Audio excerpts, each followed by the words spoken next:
Hi guys, welcome to Richard Cabile YouTube channel, and to this video, I will teach you how to turn on or off extreme threat alert on Samsung Galaxy A02. And okay guys, but before we start, kindly subscribe to my YouTube channel by pressing the subscribe button and the bell to notify you if I have new videos. Okay guys, let's start. So okay guys, all you have to do is go to setting in your Samsung Galaxy A02. In settings, go to notifications. In notifications, go to advanced settings. In advanced settings, go to wireless emergency alerts. Okay, you'll have to do stop this.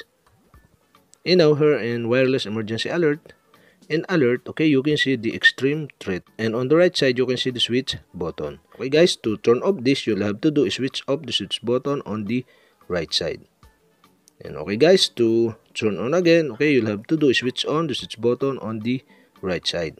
And okay guys, I decide to turn off the extreme threat on my Samsung Galaxy A02. And okay guys, that's it. We have successfully turned on or off extreme threat alert on Samsung Galaxy A02. And okay guys, if you have a question, kindly comment below.